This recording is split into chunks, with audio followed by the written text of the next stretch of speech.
another episode of Mage Hand High Five. I'm your Dungeon Master, Casey Pappas, and this week, our ranking comes from Jackson on our Patreon. Woo! Hi, Jackson. If you want to submit a ranking for the show, consider subscribing. And now, most to least likely to order food from a sketchy street vendor. Did you just call Casey a shill? Ooh, I did, yes. That's so funny. Most to least. Most to least, or least Most to most? to least. Okay, most to least. Cool, we're switching it up. First, Okay. Rowan McStay. Howdy, I am Rowan McStay, playing Salome Briar, and I love street vendors. Street vendors are great. I did just get like a really bad food poisoning episode, so I'm a little nervous about food in general from places I haven't been to before, but I love a street vendor. Keep doing what you're doing. We love you. Nothing like a New York hot dog. Next, Max Weinberg. Ooh, hello. I'm Max. I'm playing Wyatt Forsyth. And yeah, as I just said, nothing like a New York hot dog from a vendor. Yeah. And finally, Robin Langenhop. Hi, my name is Robin Langenhop, playing Hayden Kincaid. And if we're talking outside the U.S., the street vendors are where you get the absolute best foods. Here in the U.S., it's a little bit dicier. I have a question though about what constitutes sketchy. Like, I think you gotta Yes, be I had the same question. a guy with like an unmarked cart just yelling Like a cooler on the side of the street. just yelling at people like, hey, fucking, I got hot dogs for you. Like, Yeah. I think also with, like, we think of like these restaurants that are just like, they're just around, they're just burger places, they're just, yeah. and they're either going to be the best food in the entire city you're in, Right. or you will get food poisoning. There is And no there's one in way to between. find out. When was the last time you cleaned out that hot dog water is my question. Oh, Ooh. this Yeah. vendor would say, "Oh, you clean it out." Nope. Oh, that's disgusting. I know I talked about eating I'd eat it. frozen hot dogs on the Patreon, but this is You not did. the Patreon. This is the main feed. And in the main feed, I don't do shit like that. On the main feed, I'm a good person. Chill. God. And with that, let's dive right in. Last time on Mage Hand High Five, Salome rushed out to tell Barabbas about Lysander's mysterious vanishing. Before the two could resolve the matter, Wyatt witnessed Salome's mysterious kidnapping as well. Hayden was able to talk down a distraught Davy, and the remaining duo, with Barabbas in tow, head to a nearby Church of the Eternal Flame, hoping to gain divine information about their foe. Wyatt recovers the spell slot necessary to cast legend lore, discovering a parasitic presence near the flame as he does. Simultaneously, you all discover Fax to be the mastermind behind Echo, having cultivated its founding to serve his esoteric purposes. Salome, you discover Winona also held captive, and, after setting aside differences for now, escape your cages and begin to explore Fax's labyrinthine library. Wyatt, Hayden, and Barabbas were able to get the help of the grad students, gaining access to the University of Echo, and from there, Fax's labyrinth. Where we are now. Couldn't be Fax's Labyrinth, could it? I'm in the library. I don't know about you. Let's pick up with Wyatt and Hayden. Wyatt and Hayden, you are, where we last left off, you are at the precipice, the entrance to the library. You see that it opens into a black abyss below you. The wall that this doorway is set into is a massive bookshelf, impossibly huge. There are thousands of books. The large metal doors that open into this area are just on their hinges, extending out into nothingness. Hayden leans over the edge, looks down, looks left, right, up, leans back and goes, "Well, sorry, Salome, I don't think we're getting in here. Time to go home." Wyatt throws himself off the edge. No, wait. And that's the end. Well, Wyatt, I don't suppose you have any kind of way of granting us the power of flight. Is that something that your flamey whatever can do to us? For us? I don't, but I can move my light ball around to see at least what we're looking with. Barabbas, I'm just kind of assuming that you don't have any kind of divine power that you could use to help us out here. You seem more like an on-the-ground type. He smiles, and he says, well, I am good at climbing. Wyatt hops on. You just hop onto Barabbas's back, and he goes, nope, off. Is off. Wyatt like 6'4"? No, he's like 5'11". I'm pretty sure I said 5'11". Well, yeah, why don't you shine your light around, see if we can find a foothold. Yeah, Wyatt'll kind of move his daylight spell around the wall of this cylinder. You do, and as you do, as you look around the wall, you notice inset in the wall up and to the left of the doorway that you're in right now is a hallway leading back into the bookshelf. Which feels really at odds with how this structure is laid out. Well, a path is a path. How far away is it? I'd say it is a good 60-foot climb. Oh. It's a little far off. However, it is the closest thing you see that is not just bookshelves. Well, Barabbas, do you want to go first and set some like rock climbing points that maybe we can all climb over there together? Sure. He, with ease, lowers himself down onto the bookshelf and begins to climb, and he's good. Wow. It's kind of weird. He just sort of scales his way up to the bookshelf, or up to the hallway. As he's moving, it looks pretty effortless. He says, "This path seems clear. I'm not the best judge of what the average layperson is going to do, but y'all seem more capable than the average layperson." Why don't you go on ahead so that if you have a mishap, I'll be free to collect you. From the bottom of the bottomless hole? Tie a rope off. I'll hold the other end of the rope. Oh, okay. I'm not just saying you go freewheeling out there. Alternative idea. Can you shoot your rope to the wood over there so we also have something to kind of hold on to? And we can tie it down here? Just what, like lean out and fire diagonally up to... Yeah, I've seen you make some crazy shots. That's true. All right, I'll see what I can do. Okay, I will need a pretty easy acrobatics check to make sure that you keep your balance as you're leaning out. So roll acrobatics. I'll give him the help action with holding, like holding them in. Okay, yeah, do it with advantage with Wyatt holding you. Sure thing. Tenderly. Wyatt's little arms embrace. That's a 22. Oh, easy. Yeah. You fire, the arrow sinks into the upper right corner of the hallway. It sinks into the wall. All right, kiddo, off you go.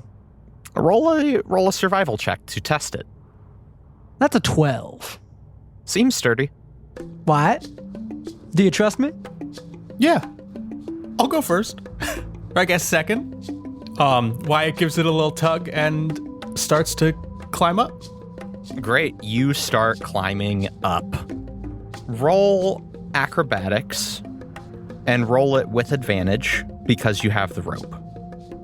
14 athletics.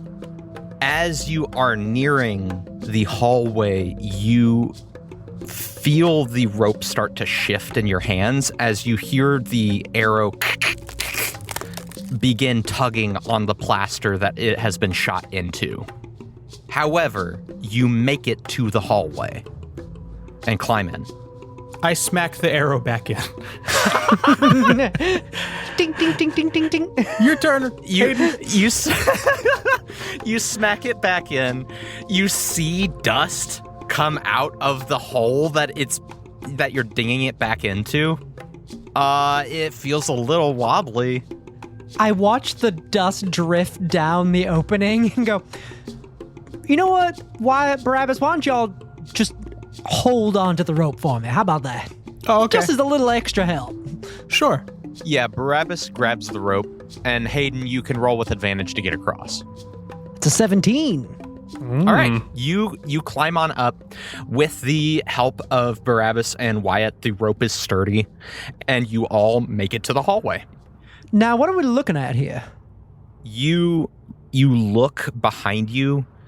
It is a long hallway. You see it turn at the end and continue on in a way that you can't see.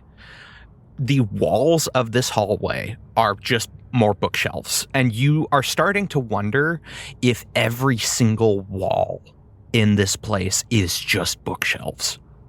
I'm going to start making marks every few feet, like disturbing books in a very particular way that I will notice, so that if we start to lose track of where we are, I can at least track our path back. You start to do that. I'm going to cast the light cantrip on my shield so we have light in this tunnel. Fancy.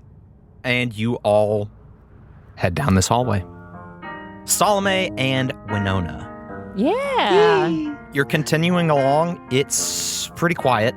Winona isn't really starting any conversations.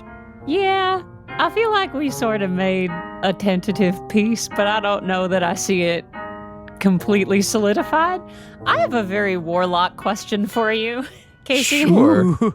It took a while probably for Hayden and Hayden and them to get here. Mm-hmm.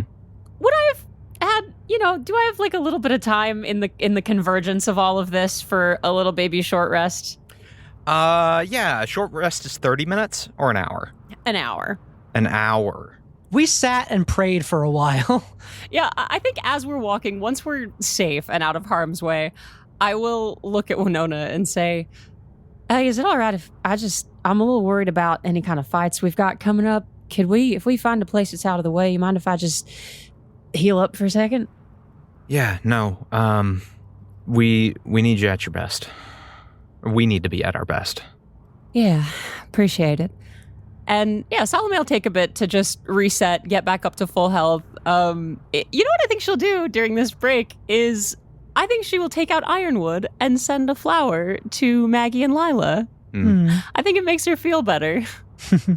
Yeah, you watch as this flower blooms across your hand very slowly, and then it reverse blooms. It tucks its petals back in and disappears, not in a scary way. In a it is going somewhere else way. That's nice. And then I think I'll make another little flower and hand it to Winona and say, all right, I should be set to go. Peace offering? She for now looks at it, looks at you, and says, let's keep going. All right, fair enough. And I kind of awkwardly tuck the flower behind my own ear as I just mutter, I did shoot him. I didn't poison him with flowers or anything. You keep walking. You are walking down this hallway. You turn, and it sharply ramps up. It's untraversable. The hallway sharply, almost 90-degree angle. The hallway just goes up. You think Fax probably wouldn't have a problem with this. Roll a perception check. 12. With a 12, you notice at the foot of the slope is a bunch of furniture, as if this hallway was not always this way. Furniture for people? Yeah, like tables, chairs.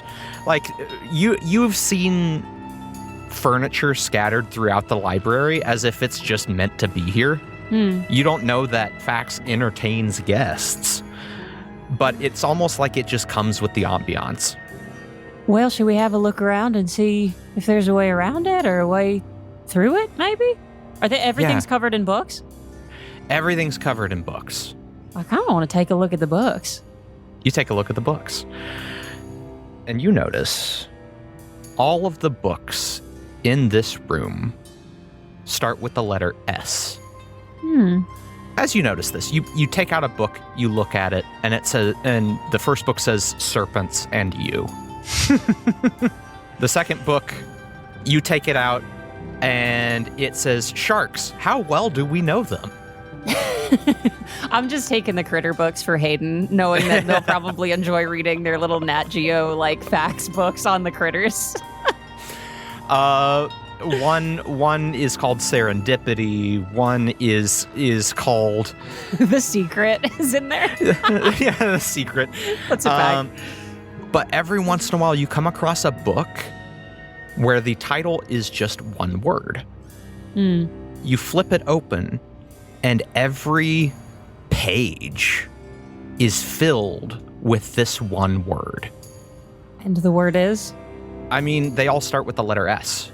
Oh, as in like each of the books, some of the books have one word, and they are different words that start with the letter S. Yeah, some of the books are regular books, and then some of them are these weird one-word books that start with the letter that all the other books in this room do. Well, I'll be damned. What do you make of this? Winona takes a look at it. This one says shark like 4,000 times. Why would anyone need this? I don't know that need is the key here. I think he might kind of dream this place up as he goes along. Maybe it's like a thought that got stuck in his head. Maybe. Like he wasn't able to let go of a word. I'm curious to find the V room somewhere around here. Anyway, are there any connections between the words that are singular words in a book? It doesn't look like it. All of them are just different.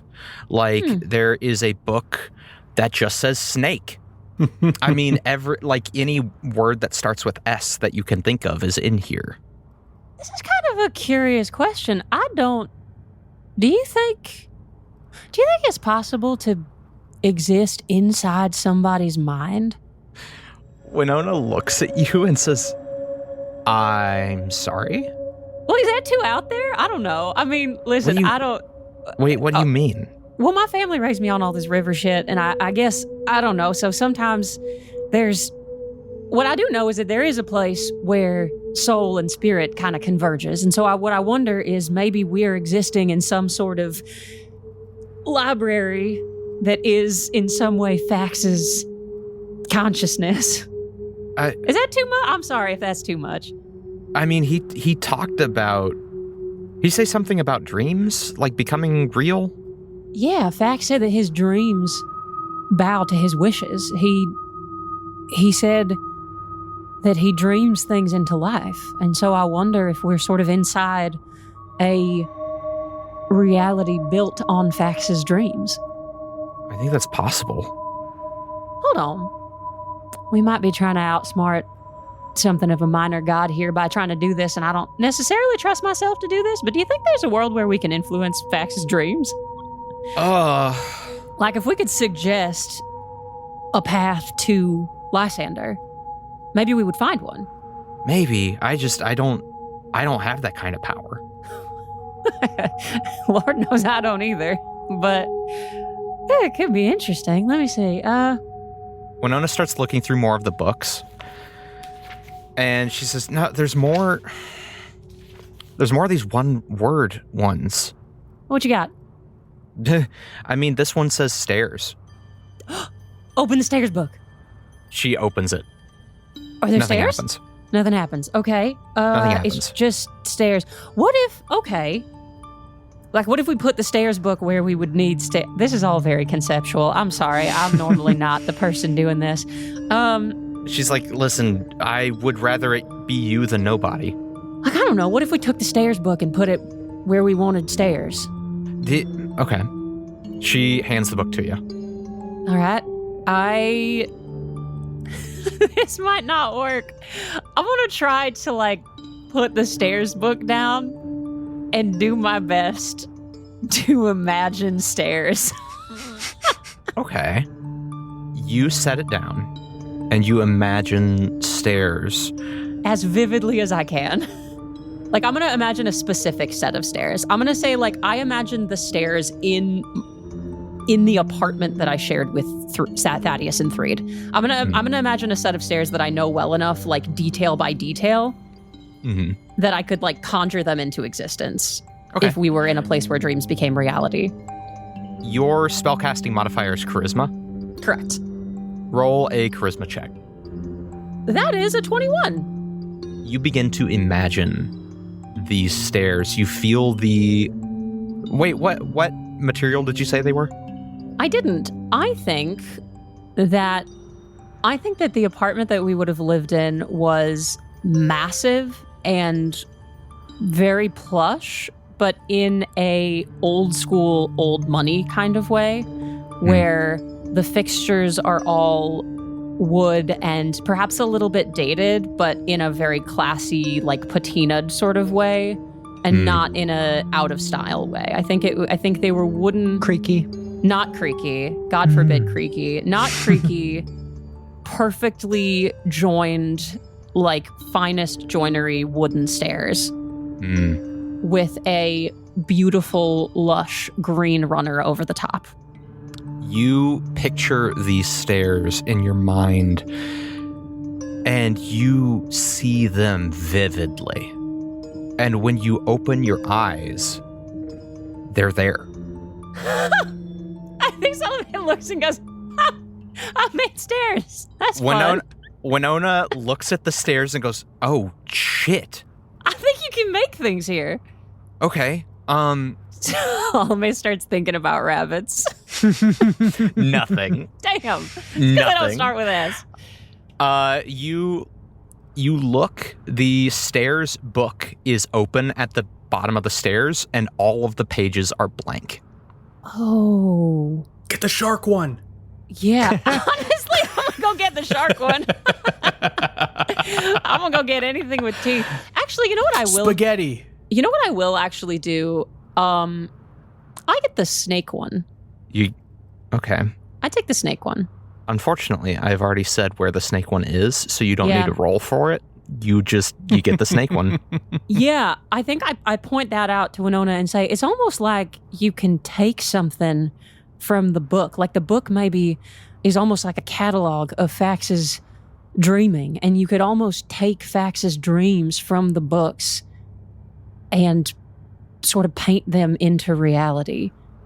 She says, I don't like this. Oh, no, it's bad, honey. It's like, it sucks, but we're This is here, scary. so we might as well have fun. Here, think about a snake. I would rather not. I don't want to do that. All right. Man, I wonder what somebody with Lysander's... let's climb the stairs.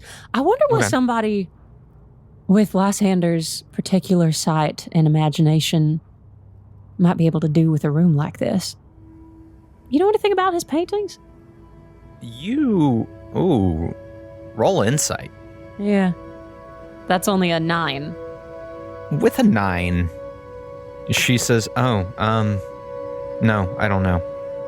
Oh, well, I don't know how aware he is of this, but I think he might be painting things that are already happening, have happened, or are about to happen.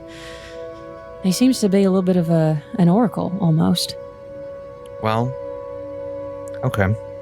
Also, for what it's worth, listen, I'm not here to meddle in anybody's business, but when I ran into him when he got taken, he was looking for you to apologize. And I think he might care a lot about you. Can we keep going? Yeah. No, sorry, darling. Okay. People are tough. Yeah. Absolutely. Let's keep going. And you look at the top of the stairs is a door. You open it. Can we look under it? Or through the keyhole, maybe? You look through the keyhole. And as you do, Wyatt and Hayden, No! you turn a corner, and there is a large set of wooden double doors. Oh. As you approach, a placard on one of the doors, set in gold, says absolutely no talking permitted.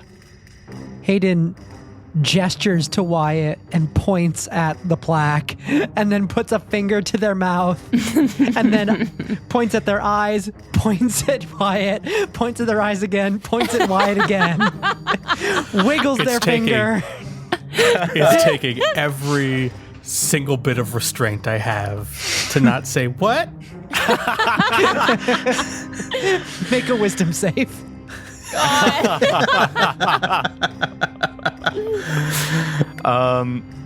Great. Do you go in? There's nowhere else to go. Let's do it. Yeah, Barabbas looks at you and shrugs, and you head in. This room is cavernous. It is huge, with massive bookshelves in long, neat rows. You're actually not able to see. You see down the hallway in front of you, and it extends into the darkness ahead of you. You see the hallways leading out to either side with just rows and rows and rows of bookshelves in all directions. They are all laid out parallel to the way you're looking. So you're looking down a hallway of bookshelves right now. This room is huge. And you see way off in the distance, in the middle of the room, hangs a single chandelier. It is the only light in this room outside of Wyatt's shield. How high do the bookshelves go? I'd say they're easily 12, 14 feet tall.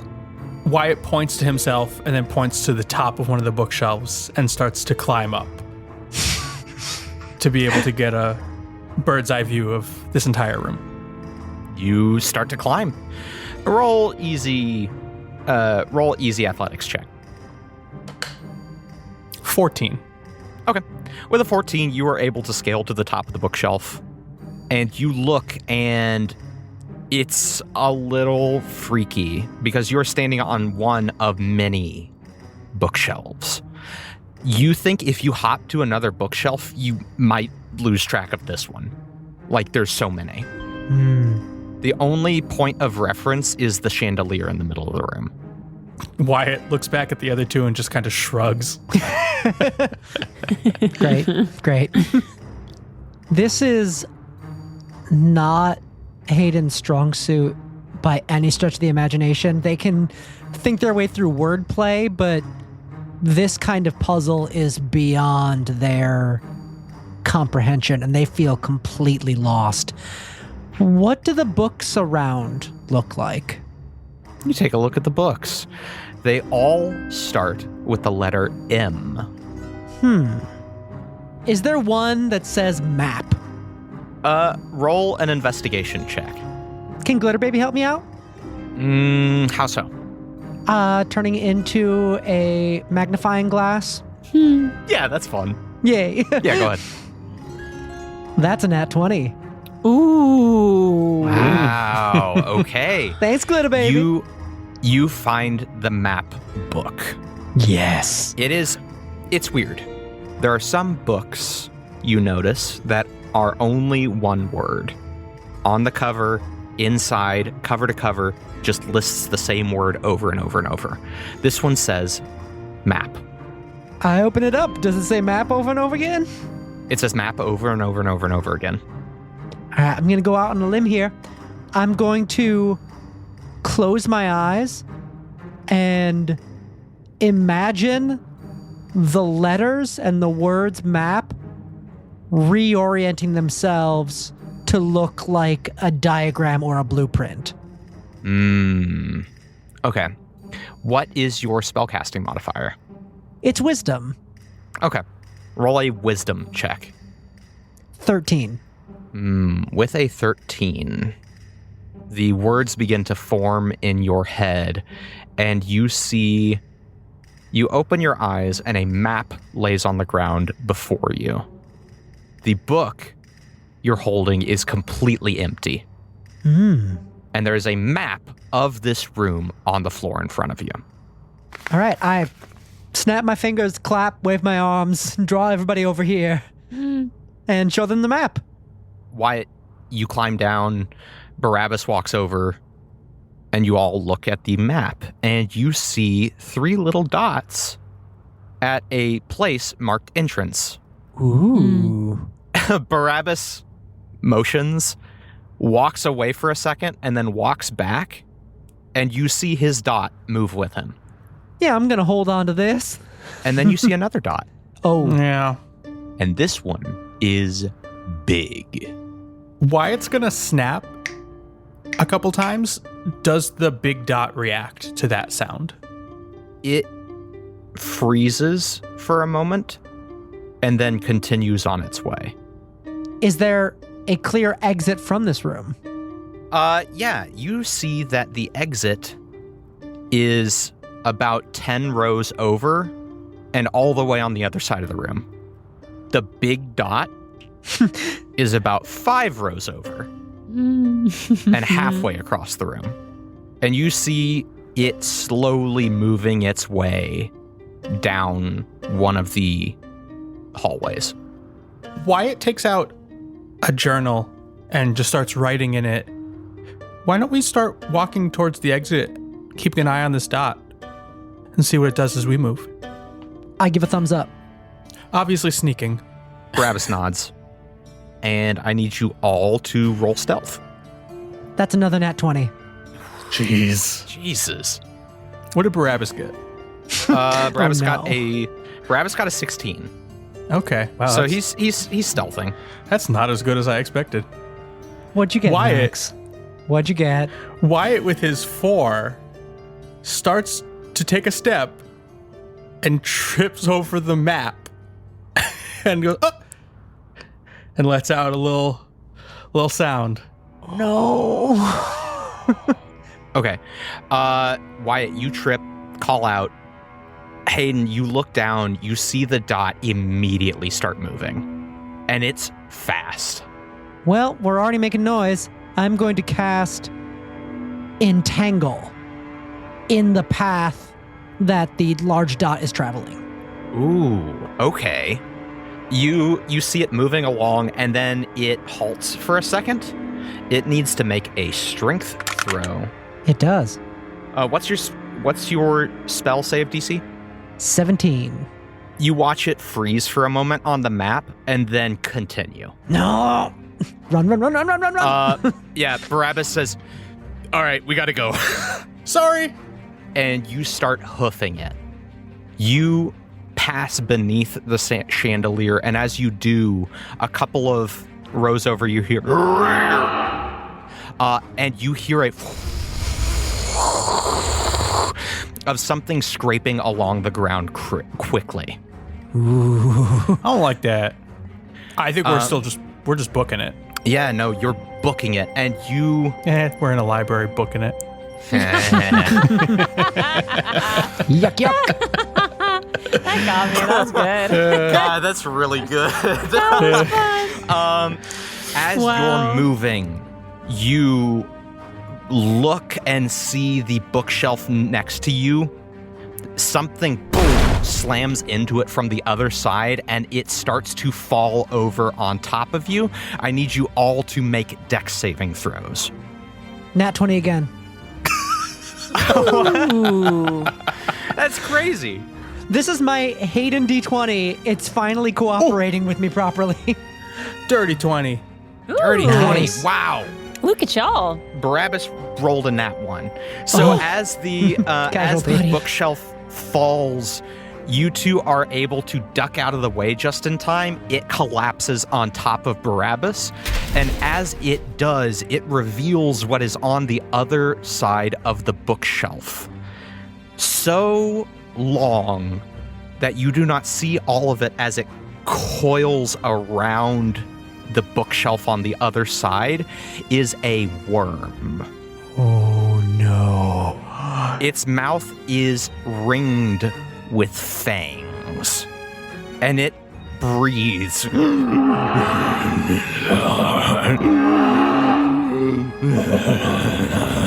And slop and saliva drips from the maw.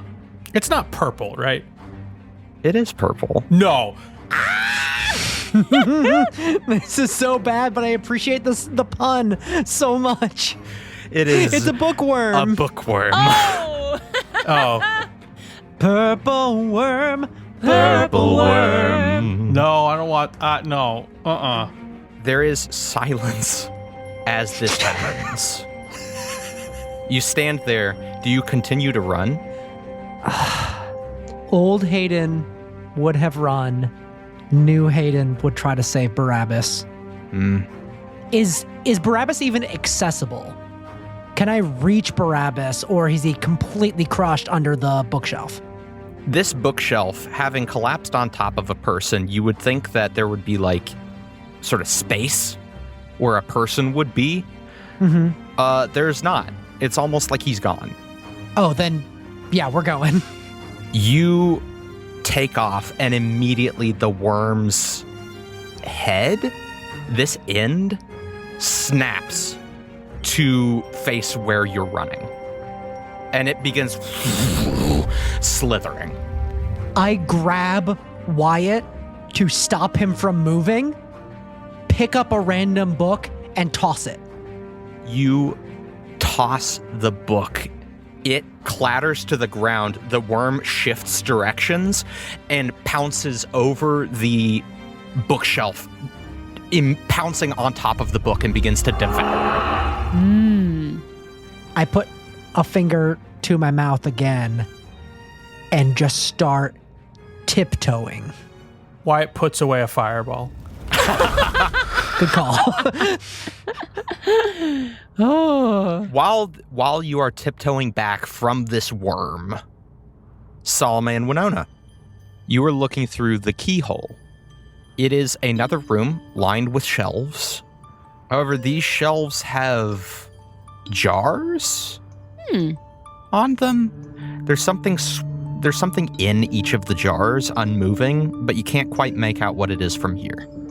All right. Well, there's a room full of jars. Doesn't look like there's anybody in here, so might as well go through. Winona shrugs and says, "Yeah, I mean, can't be worse than the cages, right?" I think you might want to knock on some wood if you can find it. The door is wood, so she just sort of... I open it. The room, it's not too big. All of the walls in this room, like every other room that you've seen so far, is lined with shelves. However, these shelves, there are some books, but between books, there are jars, as you saw before. But they aren't like mason jars or anything that you're familiar with. These are like scientific jars, like taxidermy jars, things that hold things that used to be alive. And what, pray tell, is in these jars? What isn't? You see things like small pigs. You see things like a floating severed hand. You see eyeballs. One jar is just full of eyeballs. In the middle of the room is a desk. And on this desk, in a neat little line, is a series of jars, each of them holding a brain. Behind the desk are two doors. Well, shall we have a little look at the brain table? The table with the brains on them. Winona, you look, and Winona is sort of... Yeah, no, this is bad. Unless you got any other ideas. I mean, listen, I ain't always the brightest bulb, but I'm just doing my best. So if you got any better ideas, by all means, honey, throw them at me. I don't...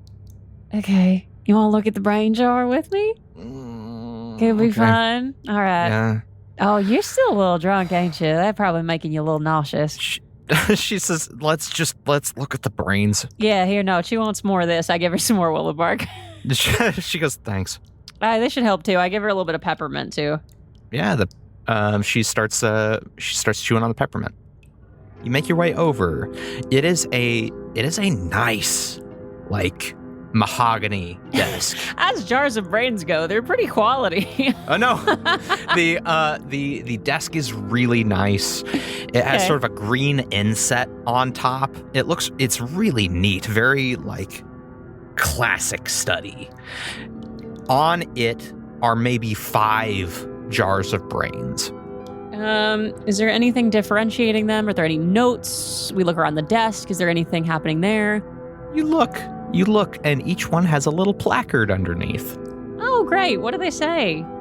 The one going from left to right, they read Gilly, Claudia, Rennick, Bartholomew, and Rosie. All right. Can we take a look around at the books again? Sure. You take a look around at the books, and every book in this room has a T. Starts with the letter T. Great. I purposefully avoid looking at any proper names, and let's just look at the doors, actually. Great. Which door do you head towards? Well, I just want to look at them. Can we just get a sense of what's going on? They are identical. Great. Figured.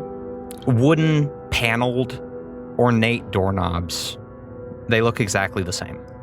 Can I try, like, I don't know, just moving a brain around? Yeah. Which one do you move? Well, I think the first thing I'm going to try to do is just alphabetize everything. I think that's where my brain goes first, Okay. right? So I'm going to arrange them Bartholomew, Claudia, Gilly, Rennick, Rosie. Okay.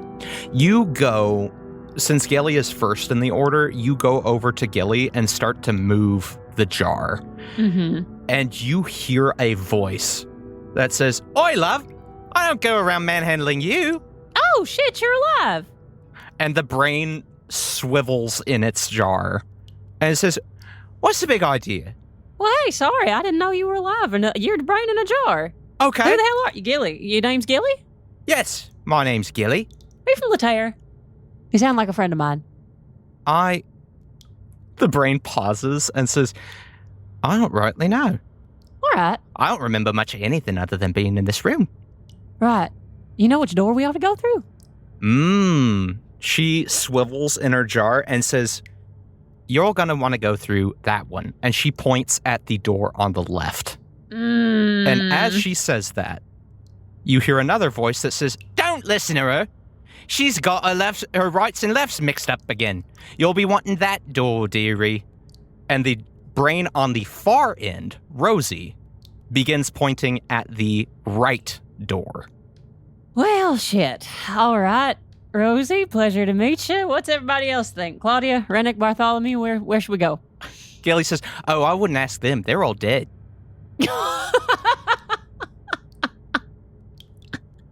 I kind of just tap on the glass of Rennick to see if Rennick responds. You do? And Rosie goes, "Oh, that's a little macabre." Well, I didn't know if I don't know if y'all are telling me the truth. Your brain's in jars. Okay. Well, Winona, okay. I mean, things have taken a turn. This is kind of fun in a way. Winona's just holding her head like, "Oh, God. This just got so much worse." It's kind of interesting, right? Okay. Rosie points to the door on the right and says, "Yeah, no, you'll be wanting that door, dearie. That door," and points to the one on the left. It says, "leads to a grisly death at the hands of the claws of the master's pet." What kind of pet? Big nasty. Big nasty. Yeah, no, that makes kind of a lot of sense. All right. Sorry, Gilly, why do you think we ought to go to the left-hand door? Gilly says, "Oh, because it's the right one. Sorry, it's the correct one." What happens if you go through the wrong one? You die. At the hands of the master's pet. At the claws of the master's pet, correct. All right, well, at least we're all on the same page. And y'all don't want us to die. Just to get a clear sense of sort of motive here, y'all don't want us dead? No, why would... they both say, "No, why would we want you dead?" All right. Gilly looks at Rosie and says, "Listen, you need to stop telling them to go through that door. I know what you are. You're what those in the psychiatric profession call compulsive." And swivels back to you, says, "Does it for attention, she does." And Rosie says, "Why, I never see the way she abuses me. I've got half a mind to crack you one right now." And they both start to push up against the sides of their jars in order to try and get near each other. Okay. And just are unmoving. Right.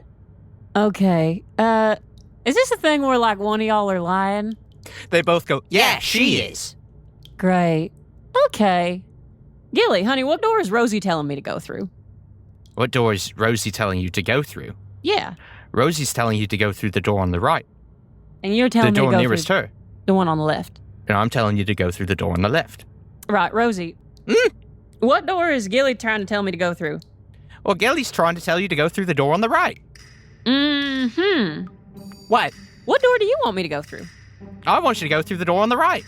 Now that is real interesting. All right, well, I think that means we ought to go through the door on the left. The Rosie's brainstem starts to like scratch Yeah. her brain as if to be like, Well, no, hey, you know what? My fault. I'll go first. If I'm gonna go through this door, and if I don't come back, go through the right one. You step to the door on the left. Yeah. Okay. You place your hand on the knob, They're both trapped. turn it, Yeah. and a gray render comes out anyway. No, you open the door, and there is a hallway leading off into the distance. Well, it doesn't seem like we have met death on this door. Would you like to And come as you with do, me? you hear growling coming from the other door. And Rosie goes, well, shit. Rosie, that wasn't very nice of you. Just, oh, I'm so sorry that I crave entertainment from time to time. I'm a brain in a jar. You know what? I'm gonna make you tea, and I'm gonna just like pour some peppermint into Rosie's little jar, and just be like, "Why don't you just suck on that for a minute and just fix your attitude?" God. God. The brain Rosie- immediately shrivels up. Gilly, you want some tea? Gilly says, I don't know that that's good for my sort of composition. Right. Yeah. No, that's fair. Well, Rosie gets some. Rosie begins to shrivel and goes, Yeah. Okay. I am going to actually, just in case Hayden and Wyatt end up in this room, I'm going to leave a note that says liar and put it under Rosie's placard. And I think as we go through this, like these different things, I think Salome is starting to think about leaving trails for people. So Okay. she'll leave the stairs book out where it was. She'll write liar underneath Rosie's, and we'll just keep plugging along. Gilly says, right, well, have a good time. Thanks. It's really been something. Gilly, it's been nice meeting you. Rosie, you know, it's been a time. They both sort of bob in their jars. Claudia, Rennick, Bartholomew, rest in peace. They lay unmoving. Great. Do they have wisps? Roll a charisma check. I'm just curious. It doesn't matter, but I am curious. That's so bad. It's like a 10. Okay. With a 10, you attempt to sort of summon the river. Yeah. The world starts to gray and then fades back. Might be a little harder here. Okay. Well, worth a shot. You continue on. Wyatt and Hayden, you are slowly backing away from a purple worm. While we were cut away to Rowan, I realized I have the spell Silence. Hey! Is silence verbal? It is verbal, which I would realize when I'm about to cast it. I will say, as you go to cast silence, you realize that you would have to say it. Okay, I will cast Silence, but I will Okay. cast it so that the sphere is in front of where the worm will go when it comes after us. Oh. You cast silence on the space between you and the worm. Yes. As you do, it snaps around quicker than you might expect and pounces. As it does, it enters the area of silence, pulls up short, and sits for a second. Run. You run? Yeah. Absolutely. Okay. You all run down the aisle. You clear it to the end of the aisle. You hear of the worm, and you hear ka-dung, ka-dung, ka-dung, ka-dung, getting louder and louder as you look back and see the bookshelves domino falling to your left. You hear the of the worm dragging itself along the ground, coming towards you. Roll a Constitution check. Okay. Everyone's favorite stat. 21. Also 21. Hey. Whoa! You approach. As you do, you hear a squeaking coming from above you. There's the sounds of the worm. There's the sounds of the bookshelves falling. But you also hear like a and you don't know what that is. Don't have time to think about that. You turn and run into the hallway. There are doors behind you, and you see the worm skid to a halt on the aisle. Aisle, that's the word I've been looking for this whole time. Hey, the nice. worm skids to a halt on the aisle and begins beelining it towards the door. Do you close it? Yes. Okay, yeah, you close It's not going to stop it, but You close it, and you see that there is a wooden beam that you can lock into place. ooh, lovely. That can't be enough. It'll be enough if we believe it's enough, all right? You lower the beam into place as the doors shake. Dust falls from the ceiling, dust and bits of plaster. Stay put. The door, you don't know how long this is going to hold. Well, let's hope there's another way out of here, because I don't want to go back. As you do, you feel a hand on your shoulder and a voice that says, "We need to go." Oh. You look and Barabbas is with you. Frick! I hold up my crossbow? At Barabbas? Yeah. He looks at you, looks at the crossbow, and then looks at the door behind you and says, "You really want to do that right now?" Fuck, all right, but you need to explain how you exist. He says, "All right. I mean, I don't know how people haven't told you by now."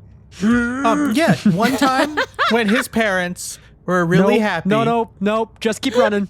You run. I like the idea that Wyatt's parents have said one time when we were really happy. No, that's just how Wyatt explains it. Oh, okay. Hey y'all, Max here coming to you with news of an upcoming release that I'm super excited about. Available to pre-order now, The Broken Steps is a new setting guide for the Hope Punk sci-fi TTRPG Dreams and Machines from Modiphius, which is coming out in late 2025. If you're a GM, you'll love the detailed exploration of the Surienta Simio region, which will add a bunch of new locations for your adventures. And for players, The Broken Steps expands on rules for mounts and vehicles and provides a bunch of new glyphs, talents, and equipment for you to build your characters with. The book also contains brand new rules for building settlements, so players and GMs can customize their communities to suit their wildest dreams. If you want to start playing Dreams and Machines now, head on over to Modiphius' website and use the code DREAMS10 for 10% off the Player's Guide and Game Master's Guide. That's DREAMS10 for 10% off those two books. Go and pre-order The Broken Steps today, because I know I did. Hey y'all, Max here. Have you ever wondered what your characters would look like in 3 dimensions?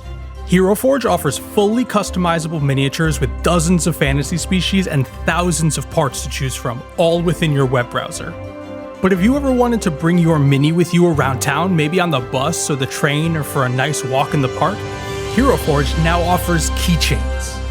Made of clear acrylic and featuring front and back printing, the custom keychains are the same size as your other Hero Forge minis and standees. Hero Forge is constantly adding to its catalog of customization options, adding new parts every week and major features like new species and custom posing on a regular basis. Visit HeroForge.com to start designing your custom miniature and dice today. Hi, my name is Robin. And my name is Dylan. Do you like Choices Matter video games? If so, we started this podcast, Dorkspawn, so that I could show my best friend my favorite RPG series of all time, Dragon Age. And now that I've played it, we want to share more of these choice-heavy games with each other. Right now, Robin is showing me Mass Effect, which I have never played before. And we are going to continue playing through these games together and discussing them book club style as we go. You can join our Discord and play along with us, and tune into Dorkspawn every Friday wherever you listen to podcasts.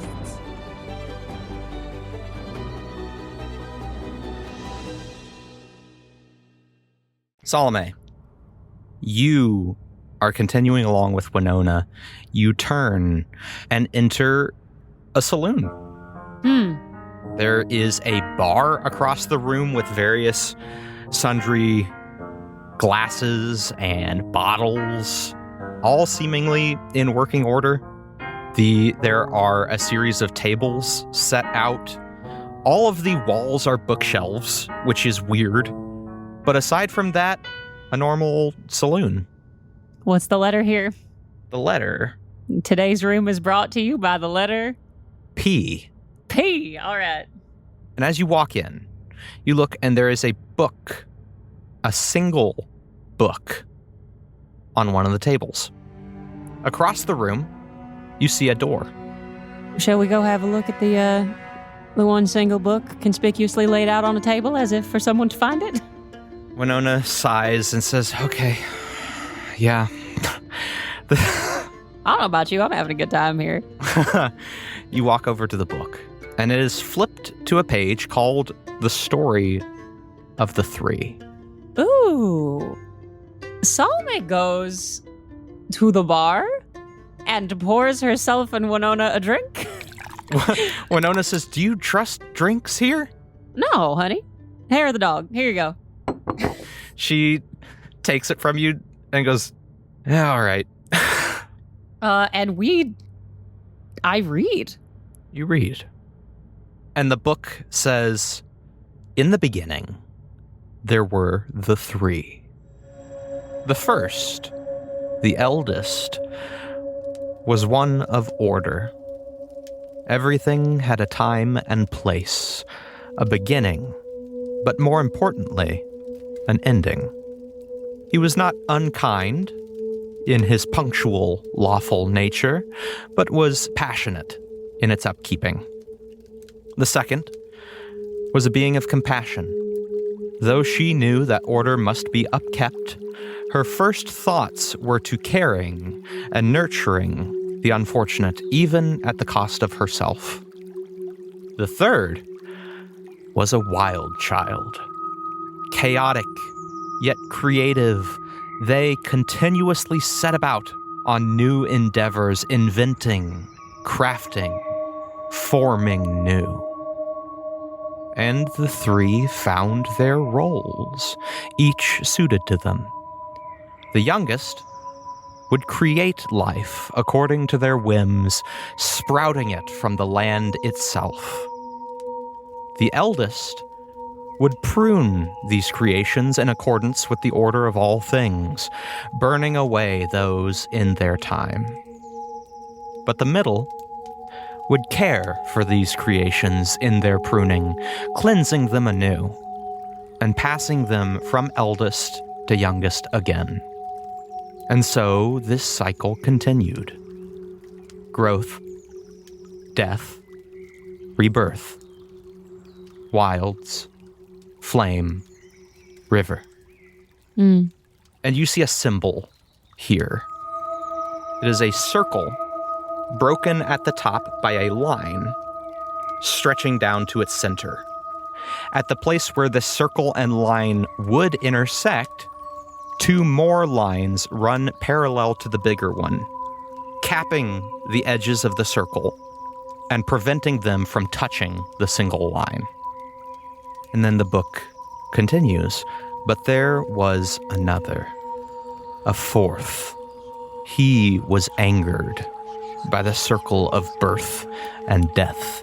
He found it unfair that life necessitated death, growth necessitated pain. And so one night and the book continues on the next page. Do you turn the page? Yeah. You take the page and begin to turn, and as you do, the book grows teeth and snaps closed on your hand. Oh, shit. And you hear the book sprouts a line of eyeballs along its ridge, and you find that you have stuck your hand into the mouth of a mimic. Glitter Daddy. Oh, yeah. Oh, glitter baby, but you're big. Oh, I want to know what's inside of there. Can I just kind of wrestle him open? It is clamped shut on your hand. In fact, all right. You're going to take some damage. Yeah, sure. That is 6 points of piercing damage Okay. as its teeth sink into your wrist. I am going to cast sleep. Okay. Does it have 19 or fewer HP? You cast sleep on the mimic. As you do, you see its eyes glaze and begin closing one by one down the line, and it would be kind of cute if it wasn't so horrible. Baby, that's kind of cute still. You feel its jaw unhinge. Shh. Calm down now, baby. Come on. It's all right, dear heart. I'm just trying to read. And Salome starts just gently humming the lullaby that Maggie and Beth would sing for her. You hum, and the mimic starts to fall asleep, and as it does, you see its book-like appearance begin to fade. Oh, shit.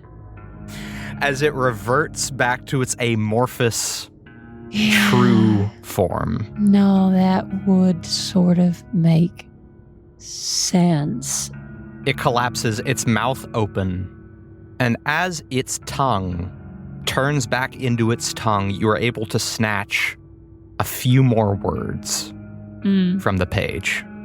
It says, "And so one night, he stole into the camp of the three and began to feed upon," and then the text becomes illegible. The text disappears into the natural ridges of the inside of this creature's mouth. Roll an intelligence check.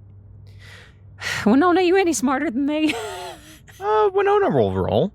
Because that's a 9 for me. Winona rolled a 19. All right. And Winona says, "Do you know much about mimics?" Hayden's got a little tiny one they keep in their pocket. I know they're little trash critters that like to hang out down the way Twin River, but otherwise, not really. Well, they don't seem really imaginative, do they? No, I suppose not. I mean, you seem interested in the story, right? So that, yeah. The story probably exists somewhere else in here. She shrugs. Okay. The story of the three? Mm-hmm. Well, that would be S or T, wouldn't it? I did say this room was T, right? P. The jar room was T. This room is P. Okay. It began to feed upon is what it said, right? Yeah, it began to feed. Can I look for stuff about parasites? Yeah. Roll perception. Thanks. I'll go perception or investigation. 16.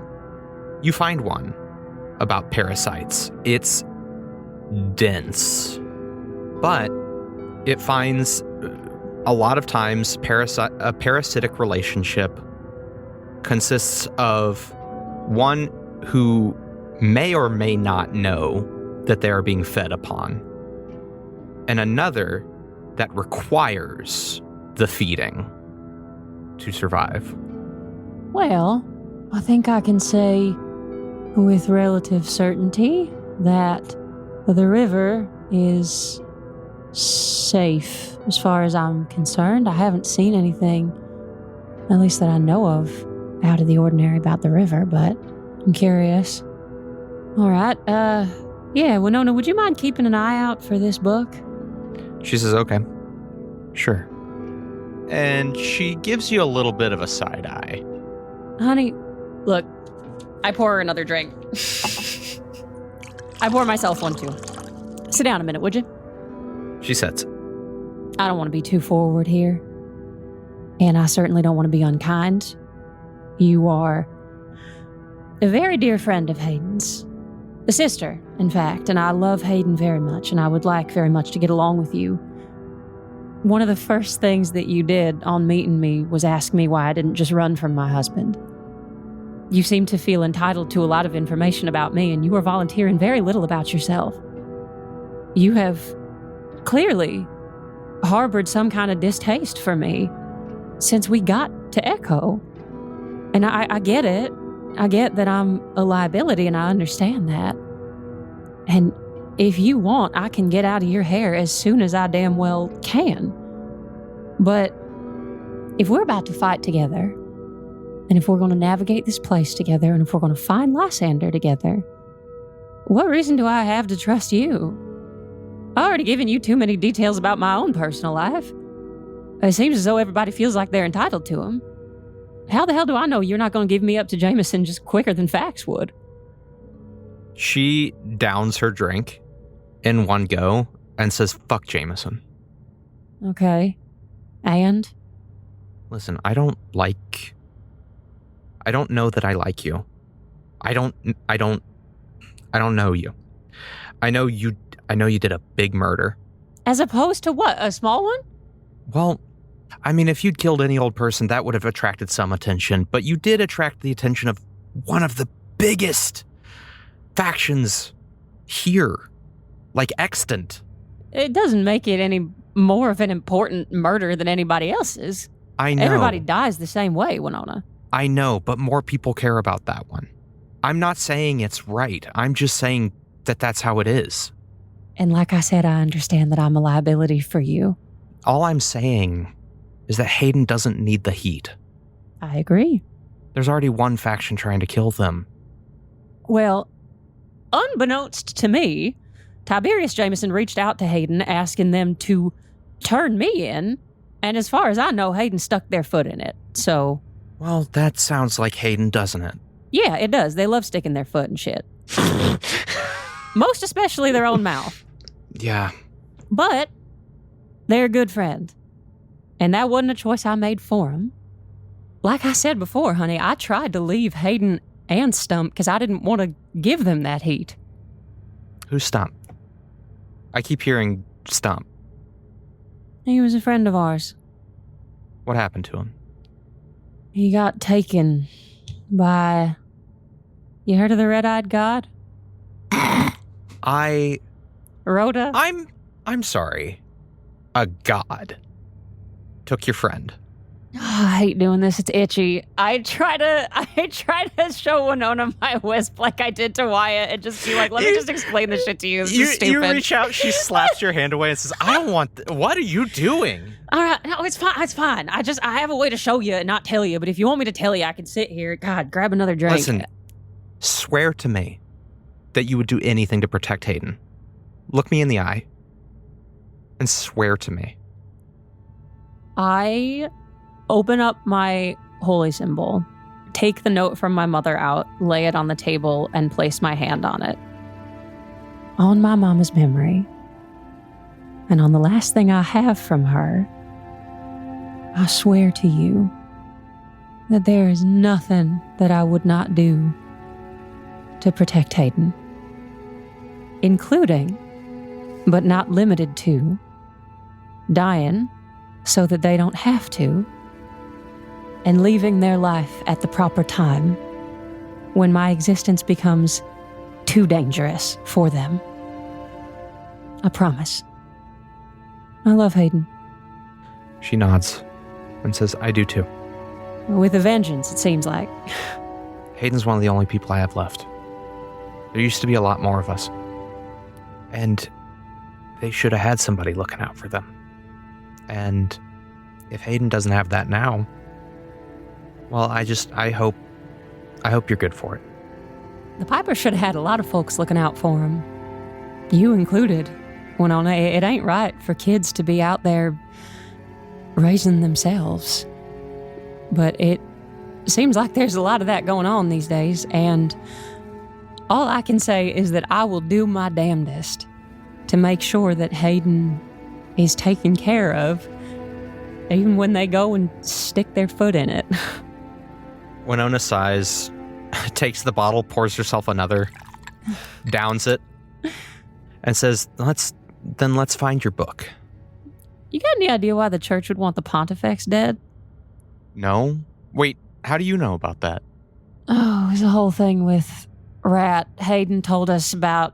Oh, God, yeah, They sort of saw into Rat's mind. It was a whole thing. I really could show you and make this a lot easier, but I don't. Listen, I don't know what you've got going on in there. I don't want any part of it. Okay. I'm just saying, listen, I can make it easier. Listen, I don't want to touch your insides. I don't know you well enough. Like that. It's wisps. It's a different. Okay, you know what? Fine. I don't want to see whatever you call it. I'm not sure how I feel about you either. Let's look for the book. She smiles. Two can play this game, Winona. She smiles and winks at you. I always have to be friendly. You kill one guy, and all of a sudden, everybody needs to know your life story. Well, that's why she raises a drink, says that's why I run.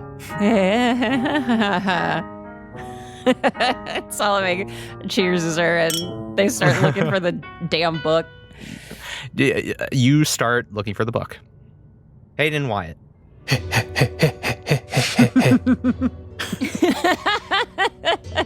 You're running, and you turn, and there is no floor. Oh?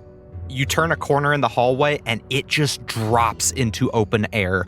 About 40 feet away is the other side of the hallway. It keeps going. Between, there is a ravine of just open air. There are books lining the hallway. There are books in the ravine. Hey, checking books helped me out quite a bit last time. Let's check the books again. They all start with the letter C. C. Wyatt's going to take his staff and just kind of dip it down into the void and hold it along the edge and just walk along, hoping to maybe hit something. You do so, you keep going until you reach the other side. There is nothing hidden here. Oh, that's all I got. All right, this one's a stretch. Is there a book titled Catwalk?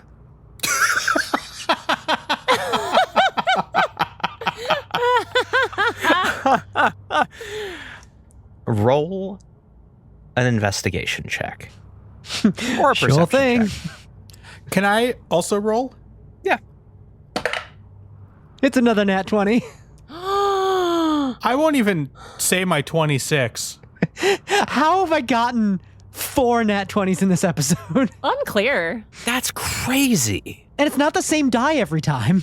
The rolls are back. It's right there. Like, it's right next to you. It's the first freaking book you check. All right, I set the book right by the edge, and I close my eyes and imagine it extending its way across to the other side. You open your eyes, and there's a theater catwalk. Something that would be hanging above a performance hall in Threed. It is weirdly almost, I don't know that this is the right word, but glitched into the foundation on this side and the other side, as if it has always been there.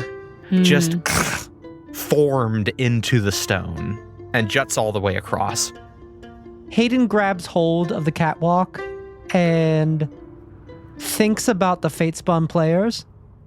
There's no real vision of them, what they were like or anything, but Hayden just imagines the idea of being on a stage with a bunch of other changelings and just steps across.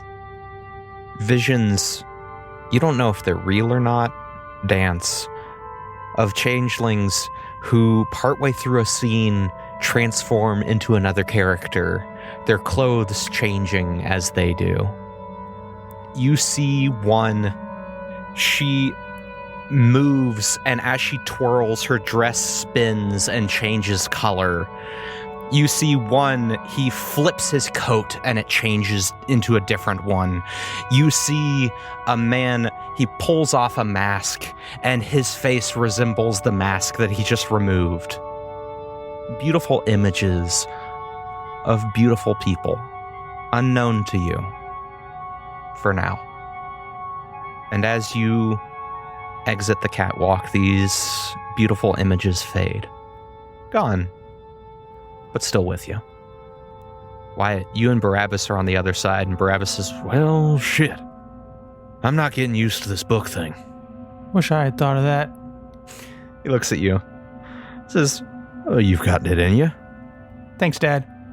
And Wyatt goes and crosses the catwalk and does a little turn as he goes. Baby. Oh, he does a little turn on the catwalk? Yeah, he does a little turn on the catwalk. On the catwalk? On the catwalk. You move along. Barabbas pauses and then follows. What's going on? he gets to your side and, You hesitated. You saw it was safe. Oh, well, let's keep going. Got a thing about heights? No, like I said before, I'm a good climber. Why don't we just... You know, I watched you disappear underneath that bookcase. Yeah, I know. So what happened? His demeanor changes a little bit. You see that the sort of kindly presence that he had with Wyatt a minute ago starts to shift. Barabbas looks at you and says, listen, you have your gifts, and I have mine. Can I insight check all of this? Yeah, I was going to insight check that as well. Sure. That's a 19. It's a 27. Ooh. With a 19, Hayden, something's weird. Barabbas he flipped when you talked about this. Yeah. This is something personal. You hit a nerve. Okay. In a man that is not easily shaken. Wyatt, you're standing behind Hayden. And as you look at Barabbas, his eyes dart between you and Hayden. The light still gleams on your shield. And as Barabbas looks at you, you see his eyes shine when he looks at the light on your shield, like a cat. When a cat stands in darkness and you have a light behind you, and their eyes shine in the dark, it looks like that. Barabbas clocks Wyatt that you are looking at him intensely, and he says, no more questions. Let's go. He turns and begins striding down the hallway. Hayden and Wyatt, do you follow? Yeah.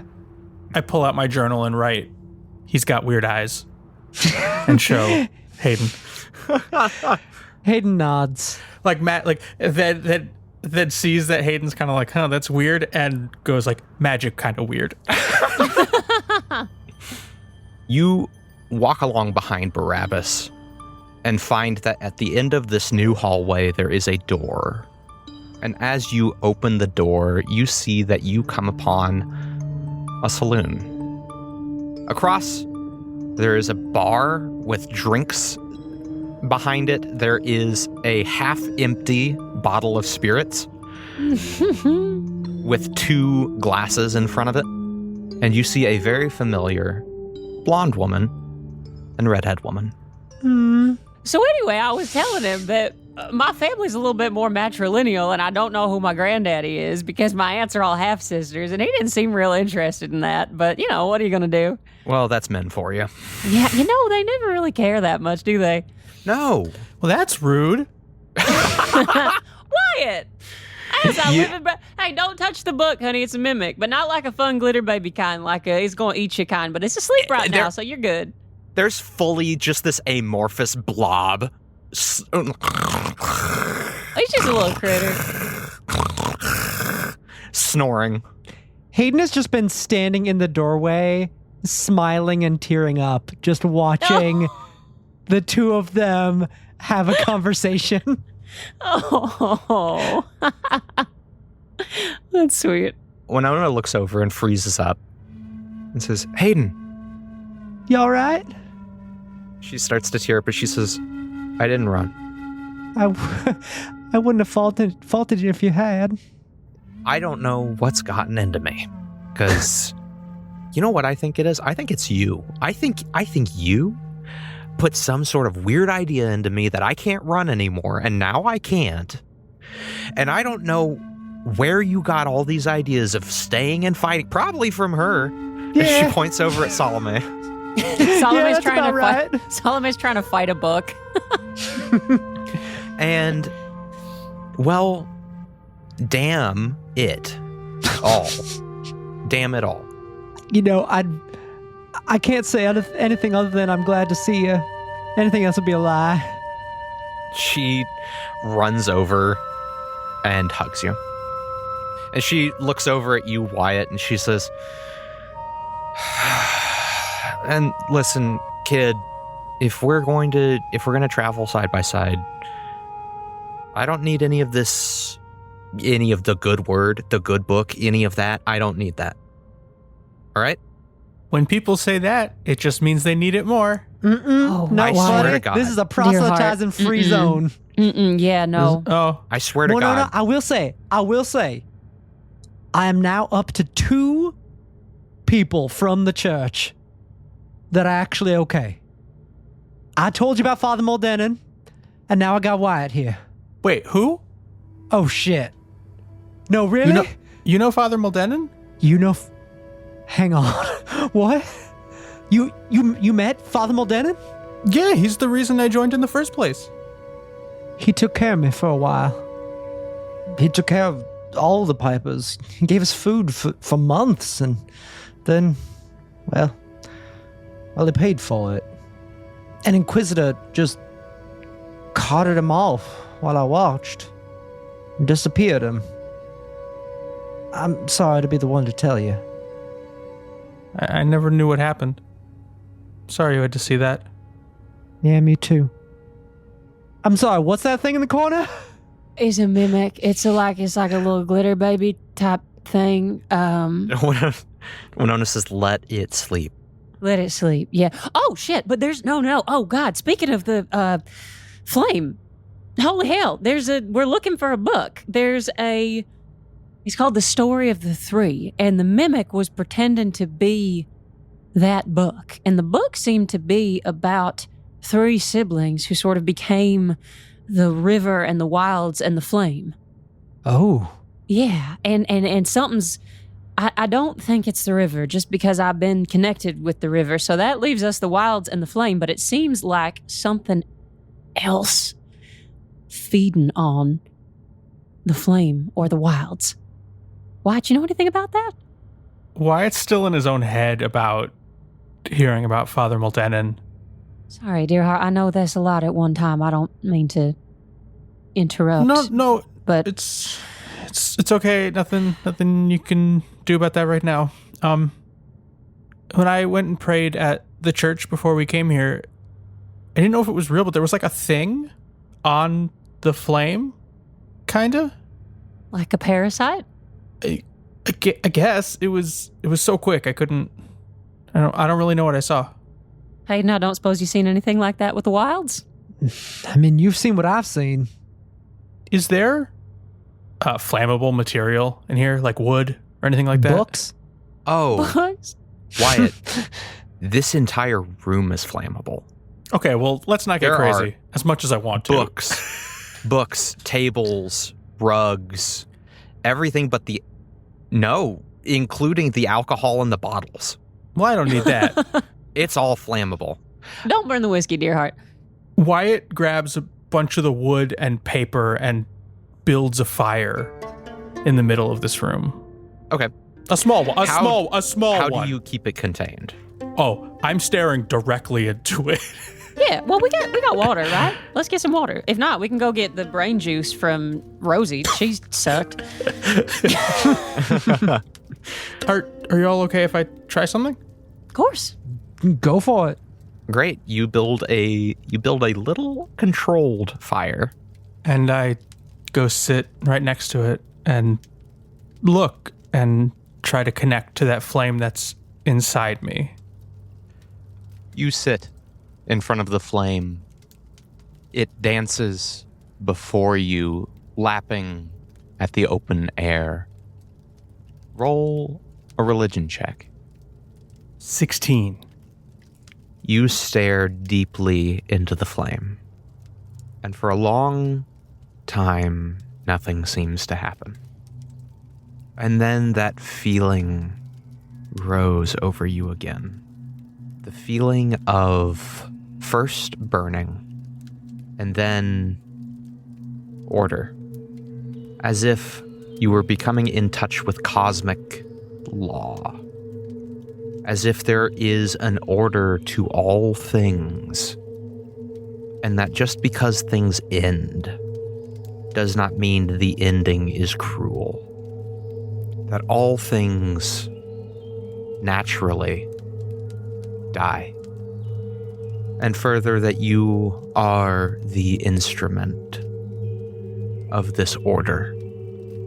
The flame serves the culling of life, but only when it is time, and not out of hatred or out of spite or wickedness or cruelty. It does so that something else can take that place. But then, as these feelings wash over you, you feel something else. As if in this moment, you and the flame, there is a third watching you. I look directly at it. You look at it, and you stare into its blood-red eye. And it says, in a voice deeper than the earth, "Hello, Wyatt." And as you are flung from this place, you feel the flame weaken. And then, bam, you are back, watching this small campfire dance before you. Fuck! Is it everything all this back? is the first time No. I heard you swear? You No. good? No. Language? What's going on? No. There's a thing on the fire. On this fire? No, there's a thing. Yeah, no. On like the fire, capital TF. The flame. There's a thing on the flame. There's a thing on the flame. Okay. There's a thing on the fire, and it's getting smaller, and I need to fix it. I need to fix it, or it'll go away. It can't Okay. go. The flame Hey, can't hey, be hey, extinguished. It can't be out. Can't go Dear out. heart, breathe. Hey, I grab Wyatt very gently by the shoulders, and I do what Maggie has done to me 1,000 times, and I breathe in really deeply. Breathe in. Hold it. Breathe out. Keep doing that. Again. All right. Dear heart, you are helping. You are useful. You are making a real big difference in all of this. But fixing the flame is not your sole responsibility. You understand? You're 15 years old. You do not need to be carrying the weight of fixing your God. We will help you. If there is something on the flame, we will help. I promise. We will figure it out, and we will help. Can you tell us what it looked like? It had just one red eye. That was really it. Did the eye look anything like what you saw of the amulet from Stump's chest? Yes. Well, I'll be damned, y'all. I think we might know what we're dealing with. Look on the bright Good news, side. Wyatt. I think we're all in the same fight. Exactly. Is that your bright side too? It is indeed. I don't know what can be so bright when the flame is dimming. All right. Wyatt, honey. That's good information to have. Let's deal with the matter at hand, which is the big nasty. the big nasty, and the book. I want to find the rest of that book. Barabbas chimes in and says, listen, all this spiritual stuff is above my pay grade. All I know is, person I was hired to protect is somewhere in here. This book ain't my problem. Well, it's a little bit your problem because the person you were hired to protect was painting pictures of somebody involved with this. He shrugs and says, that doesn't matter. Well, if you want to find him, go find this book we need. No. You're good at finding stuff. No, I don't think I will. This book don't matter to me. It's a distraction. Fine. Sit tight. We'll find it. Or you can go off by yourself. He turns. What do you think is going to make you more likely to live through this? He turns and says, you don't know me. So I wouldn't act like you do. God, you sound just like your sister. I'm not acting like I know you. I'm acting like the smartest thing to do is for all of us to stick together so that we're not fighting one-on big-eyed. I agree. But if you're too busy looking for a book, then maybe I don't need your help. Y'all, okay, hold on. Look, is it worth just splitting off now, looking for Theo, and then coming back for the book? Once Theo's with me, you can follow whatever you want to. Salome, what did the book look like when the mimic was the book?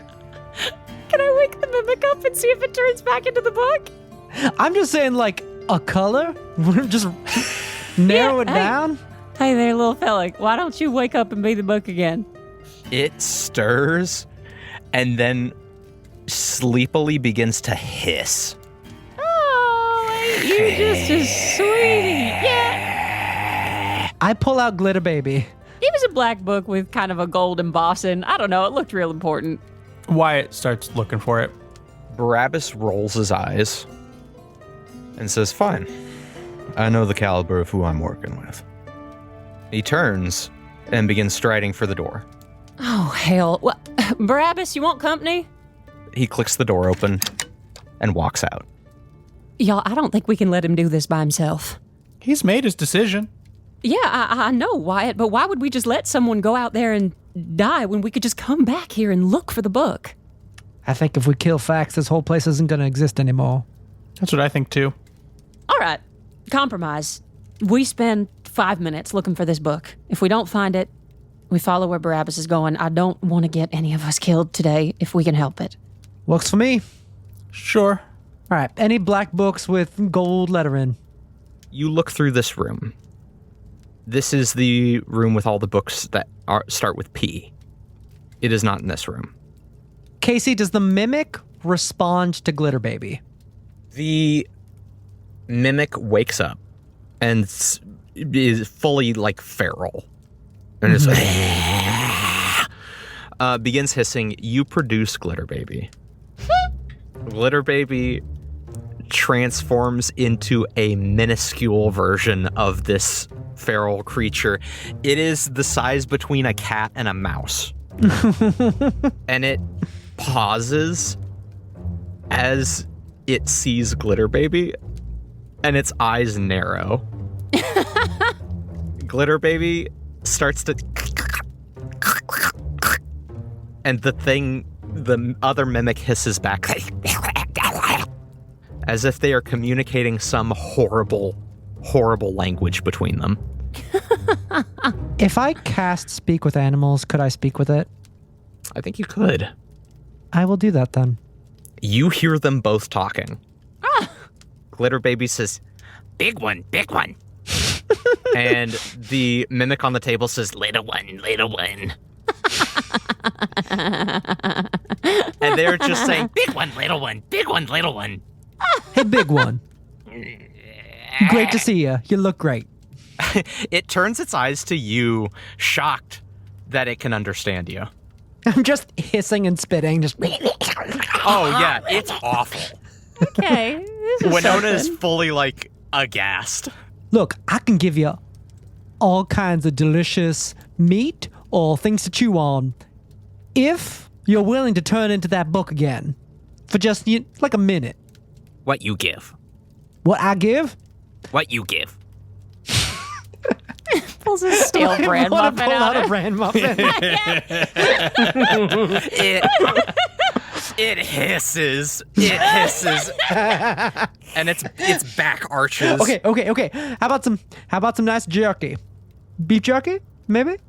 What do you think? Oh, its eyes gleam. Ooh, there we go. All right. Just turn to a book for a minute.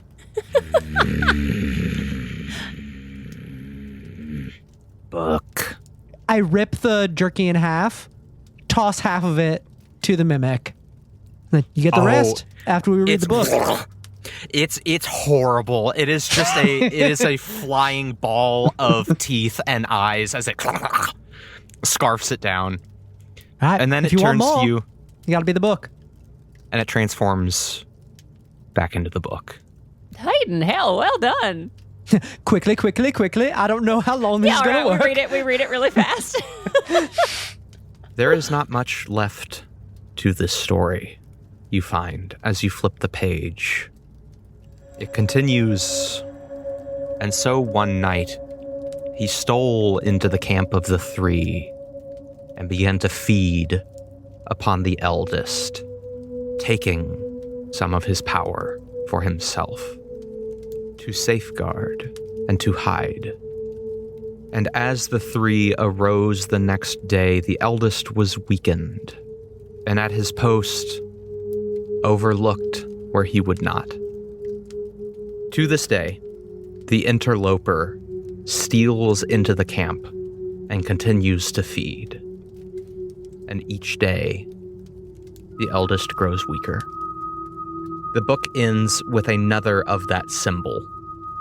The broken circle with the two lines capping each end and the third line splitting it. I mean, I think we jot down the symbol. Mm-hmm. All right. I think we ought to go follow Barabbas as quickly as we can so that he doesn't get himself killed. The pages flip closed, the book turns to you, little eyes pop up from its cover, and it looks at you expectantly, Hayden. Oh, of course. I tossed the other half of the jerky. It snatches it, and then begins flipping away, hopping Have a away good day. down the hallway, and disappears. As that's happening, Salome is going to look over at Wyatt and say, Dear heart, I know that this is a whole hell of a lot to take in at one time, but I promise we will help you. And that flame ain't going to go out as long as you're here. All right? That fire lives in your belly, kid. You're not going to let it go out. Yeah. As he just kind of stares determinedly off into space. And we go after Barabbas? And you go after Barabbas. You turn down the hallway that Barabbas walked into, and it's more bookshelves. The maze continues forward, and you plunge once more into the labyrinth. And as you do, really quickly, how do each of you feel? Let's start with Hayden. Hayden thinks that Barabbas is being ridiculous, but sees in him this needless lone wolf posturing that is unfortunately familiar, and looks around to the family that they've built and knows that they're stronger for it. And despite this vision of the red-eyed god that Wyatt had, I think Hayden feels a confidence that they haven't felt in a long time. Not the mindless cockiness that they had before as a stranger, but a surety that comes from having people by your side. As you walk, Hayden, Winona takes your hand. Salome. I think Salome feels really torn in a couple different directions right now. And the directions are toward each of the people that she is worried about in turn. I think that the river and the spirituality that she was raised with is very much about the ties that bind. It's very much about the connections between living beings, about the transitions between life and death and back to life, about the things that tie us all together. And I think at the end of the day, as much as Salome wants to find information and wanted to find information, she would have rather walked out that door with Barabbas. Because more important to her than anything else is making sure that all of the people surrounding her are okay. I think that she worries for Barabbas having gone out by himself, that she sees a kindness in him and a potential in him. I think she worries for Wyatt and how much this is causing him pain and like wanting to help alleviate it and not knowing how to help this kid feel better.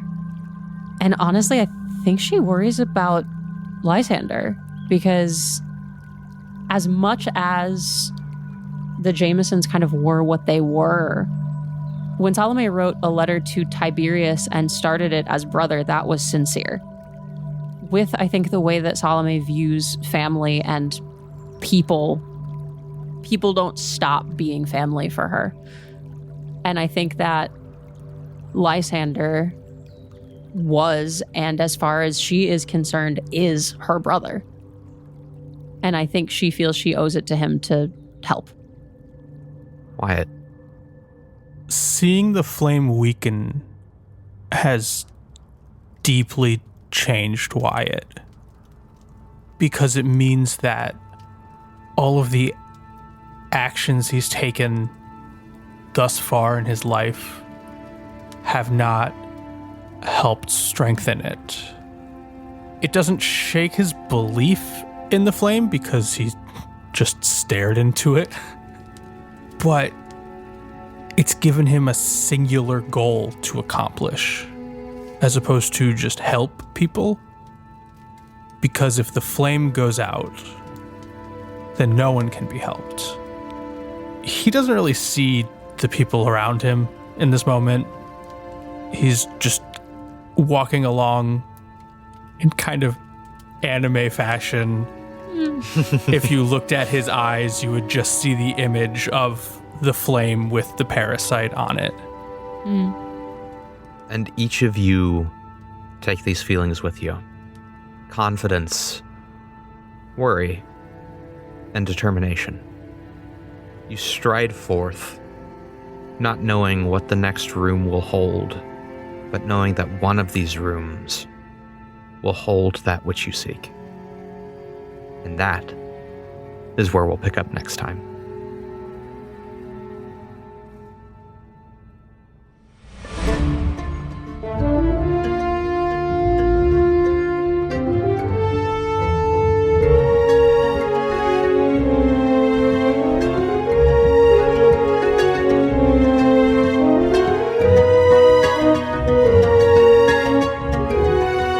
Listening to another episode of Mage Hand High Five, the Badlands. Want to show your support for our show? Want to hear us talk more about it?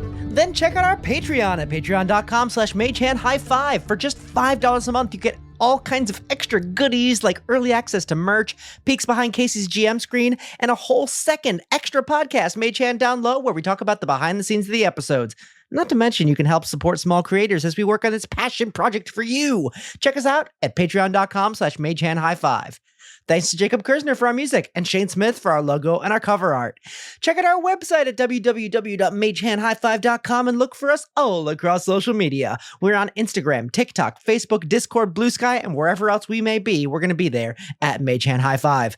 Go to your podcatcher of choice and throw a 5-star review our way. It helps with the algorithm. It helps them to push our show out to other people who might like it so that we can have more fans and a bigger audience. And it just makes us feel all sparkly glowy, and we would love it if you showed your support in that way. And now I'm going to shout out all of our subscribers over on Patreon. And as always, I'm going to do it in one breath. Jay, Theo Wells, Wyatt, Lindsay, Dale Heidenbecker, DM Dippy Fresh, Dart Zelda, Deborah Jacobson, Jackson Maurer, Ocarina Sonata, Bads the Jelly Cube, Morgan Faber, Kathleen Ayers, Kellen Wilbur, Trout Relief, Chronic Dreamer, Patrick Hickman, Debbie, Nathan Ritter, Chicken Too Tasty, Evan Noon, Avery Spar, Am Lovelies, Allison DeVelvis, Stas Carpenter, Diana Bacon, Al Forrest Okie, Liz Spar, Carrie Lee, Jonathan Gunn, Tyler Gardner, Eldest Soul, Gelada Pang, Laura Al, Chloe Utley, and Sammy Richardson. Oh, come on, give me a real challenge. Watch me pass out. Tell your friends about the show. Tell your foes about the show. Tell all the listening devices I've had implanted all over your house. And as you do it, use the hashtag MHH5. And hey, how about a high five?